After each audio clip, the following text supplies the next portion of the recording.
এই যে ৰেমেডিটো আপোনালোকে দেখিছে আপোনাৰ মুখৰ ক'লা দাগ নাইকিয়া কৰাটো সহায় কৰিব লগতে ছালখন বগা আৰু উজ্জ্বল কৰি তুলিব পিম্পলছৰ সমস্যা বলিৰেখাৰ সমস্যা লগতে স্কিনখন টাইট কৰিবৰ কাৰণে আপোনালোকে আজি ৰেমেডিটো ব্যৱহাৰ কৰিব পাৰে কেনেকৈ আপোনালোকে তৈয়াৰ কৰিব এই সকলোখিনি আজিৰ ভিডিঅ'টোত কমি আজি আপোনালোকৰ লগত শ্বেয়াৰ কৰিব বিচাৰিছো ব্যস্ততাৰে ভৰা মোৰ জীৱনৰ কিছু অংশ বলক তেনেহলে পলম নকৰি আজিৰ ভিডিঅ'টো আৰম্ভ কৰো আজি আপোনালোকৰ লগত মই শ্বেয়াৰ কৰিব বিচাৰিছো মোৰ ব্যস্ততাৰে ভৰা জীৱনৰ কিছু অংশ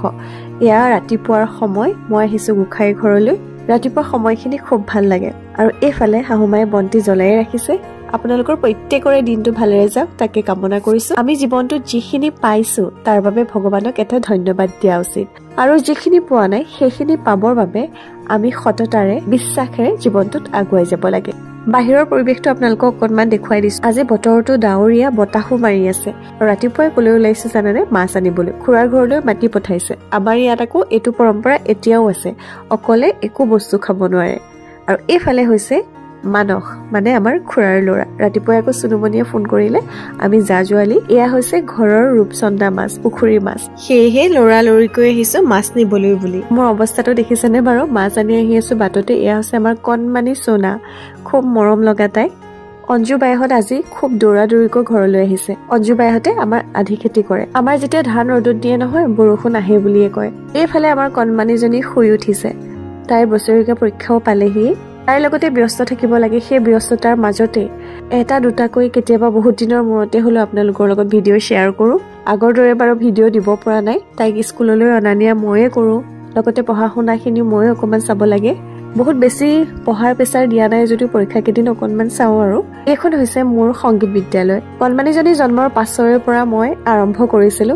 ইউটিউব চেনেলটোৰ লগতে মোৰ বিদ্যালয়খনো আগবঢ়াই নিবলৈ চেষ্টা কৰিছো প্ৰায় 6 বছৰ মানেই হ'ল এতিয়া ৰাতিৰ সময় কণমানিজনী শুলেও পৰীক্ষাটো পালেহিয়ে তাই আৰু এতিয়া অকণমান মোৰ বাবে সময় উলিয়াইছো মানে মোৰ স্কিন কেয়াৰ কৰিম লগতে শ্বেয়াৰ কৰিম আপোনালোকৰ লগত ৰেমেডিটো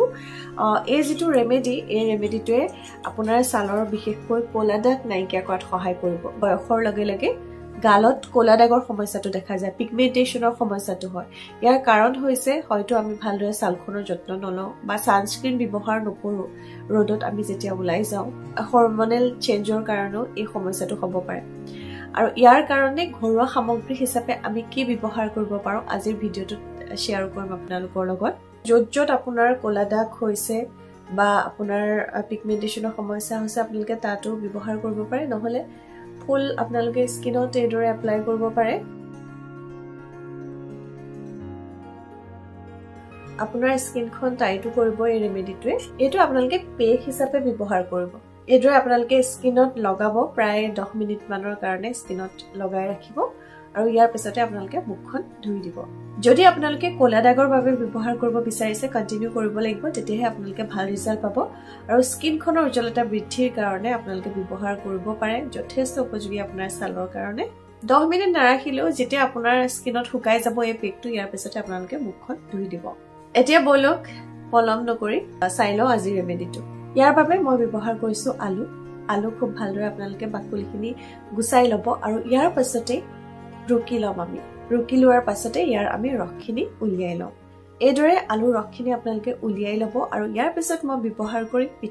পিঠাগুৰি মই 2 চামুচ ব্যৱহাৰ কৰিছো আৰু শেষত 1 চামুচ বাদাম তেল ব্যৱহাৰ কৰিম এতিয়া গোটেইকেইটা বস্তু খুব ভালদৰে মিক্স কৰি ল'ব ক'লা দাগৰ কাৰণে অতি উপযোগী এই ৰেমেডিটো আপোনালোকে প্ৰত্যেকেই ব্যৱহাৰ কৰিব আৰু কমেন্ট বক্সত কমেন্ট কৰি ক'বলৈ নাপাহৰিব ৰিজাল্ট কেনেকুৱা পালে ফ্ৰেন্ডছ কেনেকুৱা লাগিলে আজিৰ এই ভিডিঅ'টো মোক কমেন্ট কৰি ক'বলৈ নাপাহৰিব যদি ভাল লাগিলে ভিডিঅ'টো প্লিজ লাইক কৰিব